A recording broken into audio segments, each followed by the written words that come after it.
welcome to this episode of the Self-Improvement Project. I hope everybody is having a great week. Last time I chatted with you, I was asking you to reach out, and I want to send that message out again. Please reach out to me. Let me know what you're enjoying. Let me know what you would like to hear more of on the podcast as it develops. And yeah, hit me up with your ideas. I love being creative with any thoughts that you have. Also, just before we get started as well, I do numerous things now on top of the podcast. I have an email every Sunday that I like to send out as you maybe sip on a coffee whilst looking into nature, or a free ebook that I've created as well that you can find on my Twitter. I put it in the email as well.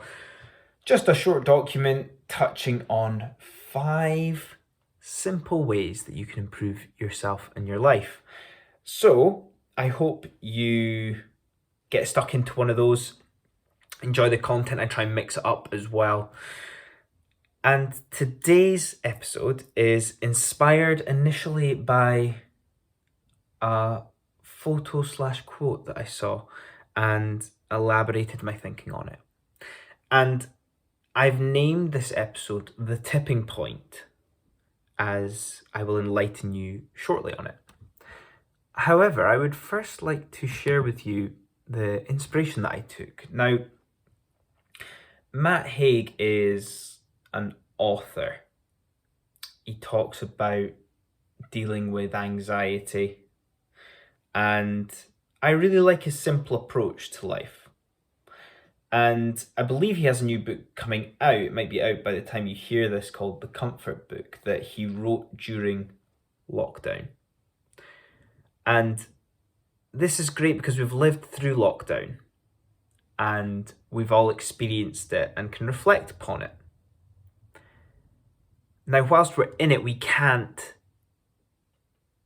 feel the things that we think are right. We can try them, but we don't fully know. But upon reflection, this really spoke to me. So I'm just going to read it out for you just now. Be curious. Go outside. Get to bed on time. Hydrate. Breathe from the diaphragm. Eat happy. Get a routine baggy enough to live in. Be kind. Accept that not everyone will like you. Appreciate those who do. Don't be defined. Allow fuck ups. Want what you already have. Learn to say no to things that get in the way of life, and say yes to the things that help you live. So take your time to digest that paragraph as such of meaningful, reflective advice. Now, obviously this is lockdown related, but why does this not apply to our life as a whole? The simplicity of life that we should not sacrifice. You're listening to this because you want to be better, you want to become a better version of yourself. You're probably quite driven, you are quite ambitious, you're quite motivated. But I would never want you to listen to this feeling those things at the cost of simplicity. Simplicity is what it all comes down to.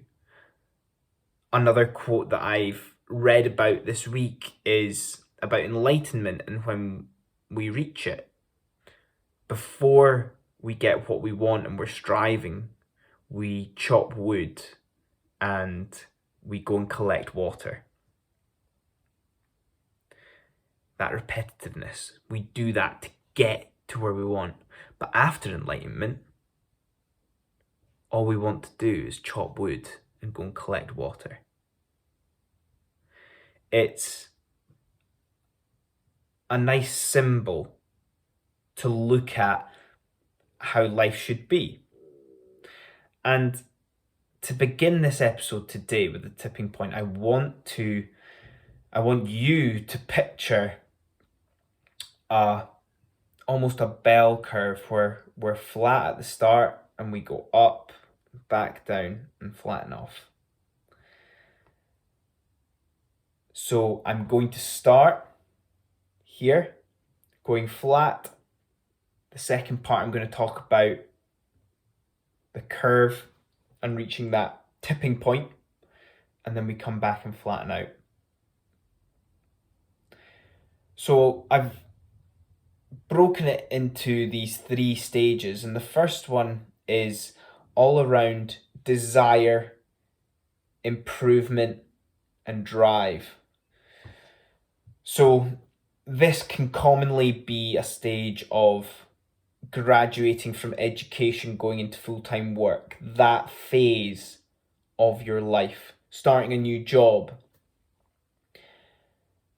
starting a significant part of your life, a new journey.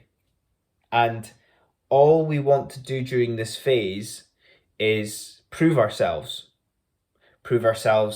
to the people we're working for, the industry that we're working in, the social groups that we have around us, and ourselves. We want to do what everybody wants to do in life. We want to fulfill our potential. We don't want to waste it. We think about the sacrifice that we have to make if we want to be great, and motivate ourselves and G ourselves up to, will it all be worth it? We want to have impact on that industry. We want to be remembered. We want to make change. We want to find justice for what we believe in and be that person who ignites that change. But it's insecurity. Am I good enough? Am I doing the right thing? If I sacrifice all these things in life, it'll make it worth it because I'm worth that. I am worth something, and I will always have that. Nobody can ever take that away from me. It's insecurity and uncertainty of our true purpose in life. Is this what I was destined to do? What if I get this wrong? I must work as hard as possible. Otherwise, if I'm wrong, I can't live with myself. There's also that expectation of life upon us at this stage. I must live a life that lives up to the expectations of everybody in my world. My parents, I need to live up to their expectations. My friends and my social group, I cannot be that odd one out that isn't successful. So this is the first stage that I'm describing to you. All these things that we go through, that desire for improvement, that drive that we have. And it naturally takes us into that second stage, that bell curve, that peak, that tipping point. Now, at this point, we have very little control, if not any at all. And without this control, we feel trapped. We feel trapped in the world that we live in. We can't go back, and we can't get out. So what do? We feel a striking emotion of unfulfillment. everything that you have worked so hard for to prove yourself to others and to yourself doesn't fill you up with joy. It doesn't allow you to glow and radiate. It leaves you feeling empty, worthless as such of,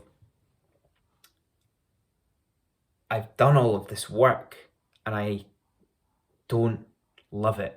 I don't like who I am. I don't like what I've done. It can turn into anger and rage at the entire situation. Why was I so stupid? Why have I done this? Why is everything so wrong with the industry that I'm in, etc.? There's an element of meaningless or meaninglessness. What's the point? Is this it?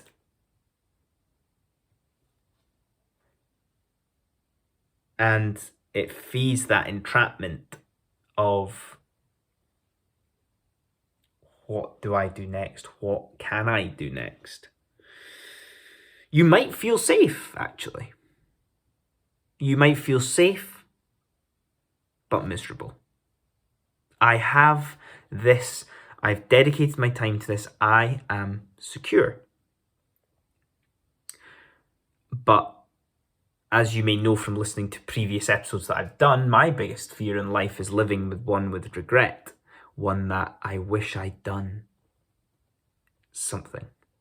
I wish I'd tried something when I could. You're safe, but you might have that fear. Is there risk? There is a way out. You can get out, but you start again. That is the risk. Everything that you've worked towards, you may feel it is gone. It is eliminated. But it's still there. You have it forever. You have it as a skill, as a scar to use to your advantage and benefit for whatever it is that you want to go and do.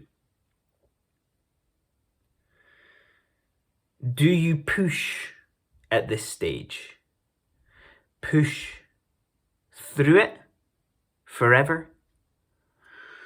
Or do you accept that this is what it is and that you've got to live with that? You've got to have that peace of mind that that is what you're going to live with.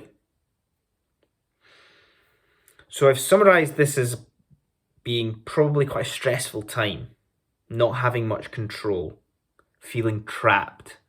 Now, there's always a way out. And that's where we come to the flattening of the curve again. It will get better.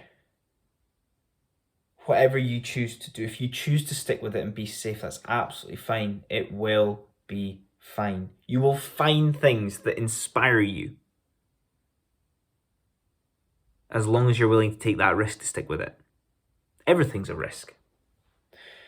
But as this flattens again, I like to think of this stage as acceptance, as clarity of awareness and control, especially of the mind. You are mastering the mind here. It's our rooted values. They're ingrained by this point.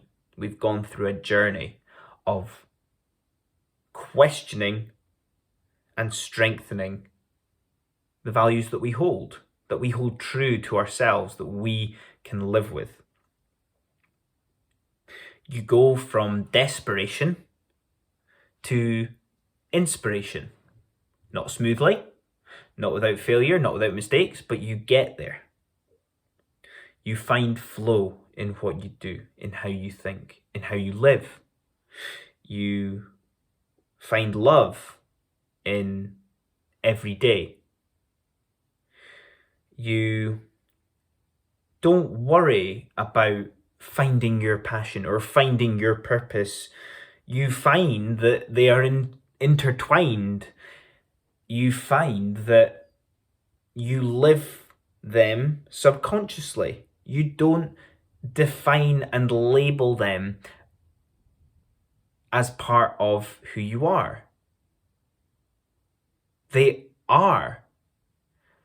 You are being your purpose. You are being your passion.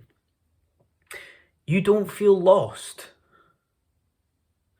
It leads to that acceptance of, if it looks like I'm lost, that's absolutely fine. It gives meaning to every action that you have in your day, in your years, in your interactions. It naturally creates progress. Learning is one of these things in life that you don't tangibly hold or see. It just happens. It gives us enjoyment. It allows us to truly enjoy certain moments, certain things, with no expectations. It gives us engagement in tiny little things that may not be for people who don't live presently, but you do. And it gives us simplicity. That simplicity I touched on at the start, that we don't want to sacrifice, but also, as Matt Haig put so eloquently,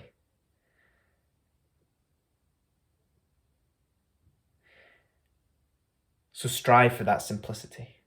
Enjoy the journey. Acknowledge that the journey is something that you're on, and you might be at one of those stages. So I hope you enjoyed that.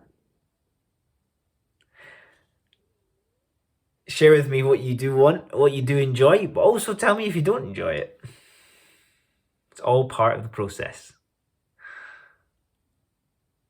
And as always, have a wonderful week. I'll see you all next time. Cheers.